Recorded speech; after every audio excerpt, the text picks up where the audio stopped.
SNAP, Supplemental Nutrition Assistance Program for the elderly and disabled. Hey everyone, this is Matt. Welcome back to another Blind to Billionaire video. But hey, if you're new here or you're not subscribed for any reason, please do me a huge favor and hit the subscribe button. All right, perfect. Now that you're subscribed, thank you so much for your support, and let's get right into it. Like I just said, this program is called SNAP, otherwise known as Food Assistance or Supplemental Nutrition Assistance Program. This video is dedicated to those people who are elderly or disabled. But hey, before we get into it, if you want to check out their website, it is fns.usda.gov. Again, one more time, fns.usda.gov. If you want to give them a call, their number is 1-800-221-5689. Again, 1-800-221-5689. All right, let's get right into this and talk about this. This program determines someone as elderly as any person aged 60 or older. They determine disability as any person who receives federal disability payments or blindness payments or SSI, Supplemental Security Income, or any person who is a spouse or child of any person or any veteran who is permanently disabled, receiving those survivor's benefits. I'll say that last part one more time. Any spouse or child receiving survivor's benefits of any VA beneficiary who is permanently disabled. They also include disability as any VA, Veteran Affairs beneficiary who is permanently disabled or homebound. So any of those people in those categories that I just listed are basically considered disabled by this SNAP program. So I just feel like a general rule of thumb is basically if you receive Social Security payments, basically of any kind, if you receive retirement payments, basically you fall into the elderly category because you're probably 60 or older.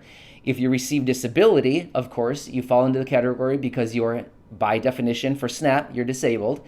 And if you receive survivors, I kind of feel like there's a gray area there, but if you're someone who receives survivor's benefits of a VA beneficiary and you're the spouse or child of that person, then you would be eligible by this program. You're determined disabled by this program. All right, so let's talk about the application process. You need to apply within the state in which you live. That's very important. Again, that 1-800 number that I just gave you a minute ago, if you call that, it's an automated system, but they ask you, which state do you live in? As soon as you tell them the state that you're located in, they connect you with your local office. So that's a nice phone number. That's a nice resource to call because it's, you can call it from any state and they'll connect you with your local office. So that's really important. You need to apply within the state in which you live. You can do this in many situations in person, online with a lot of states, or by mail. So that's a nice resource too. I would check online if you have that resource. You can check online first, obviously, because it's going to be much more quick. It's going to be a much faster application process for them to get your application, process it, and hopefully get those benefits out to you, provided you're eligible as quickly as possible. Now again, I just want to mention this. If you, for some reason, do not have internet access, you can appoint an agent to be that person to apply for you and act as your representative. So that is an option too if you do not have internet access, or maybe you just want somebody else to act as your agent because in a lot of situations, it's a lot easier just to have somebody do it for you in a lot of situations. So just remember that is an option as well to check out. So now that you have sent in your application, what is the process then? It typically goes into a 30-day period where they assess your eligibility for the SNAP program. During that time, they're going to connect with you for a telephone interview, otherwise known as an eligibility interview. During that time, basically, they're just going to qualify all of the information that you inputted into your application and kind of, once again, have a conversation with you and determine your eligibility for these benefits. Of course, they're going to determine your eligibility based on a variety of factors, being your income, maybe like your bank balances, your assets. Of course, there's a whole list of different assets, but I want to make this video somewhat basic. I'm going to get into further detail in future videos, kind of breaking this down even further. So this is going to probably be a multi-part series talking about this. But what's actually nice is if you have a household that includes any person who falls into the eligibility or the elderly, sorry about that, the elderly category or disabled, your qualifications like your bank balances and your cash balances, as they call it, can actually be a little bit higher. So for anybody who does not have an elderly or disabled person in their household, their cash balances, like cash in like their household or in their bank balances, is a maximum of $2,250. That's as of the current period, which is October 1st, 2019 to September 30th, 2020. All right, for a household that contains an elderly person or someone who is disabled, the bank balance or the cash balance actually increases all the way up to $3,500. So that's actually really nice.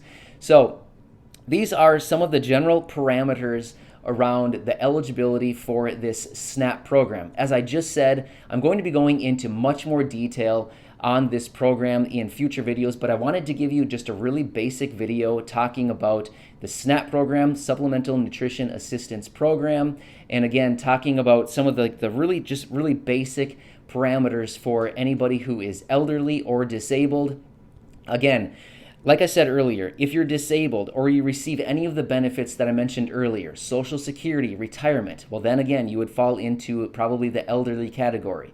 If you receive disability benefits or blindness payments, shout out to all the blind people out there. I'm also blind too. If you don't know that, or if you're new here, I'm also blind. So shout out to all the blind people out there watching this video. I hope you're checking it out. So if you receive blindness payments or SSI, Supplemental Security Income, if you're receiving any of those benefits, your eligibility, you're basically considered disabled according to this SNAP program. So again, and then as far as those survivors benefits, like I said earlier, I just wanted to reiterate one more time. If you're a spouse or child of a permanently disabled Veteran Affairs beneficiary, then yes, you would also be in that disability category. So again, I'll read that phone number for you one more time and the website. It is fns.usda.gov. That's the website. And the phone number is 1-800-221-5689. So again, I didn't realize this video is really basic, and I realized I talked about everything literally twice, but you know what? I just wanted to hammer it again one more time because I know it's a lot of information to cover, and hopefully this video is helpful to you. I will make more dedicated videos to this, breaking things down a little bit further, but again, please leave any comments or questions down below if you have them. Otherwise, I'm here to help you out in any way that I possibly can, and have a great day, and I'll catch you again in the next series of this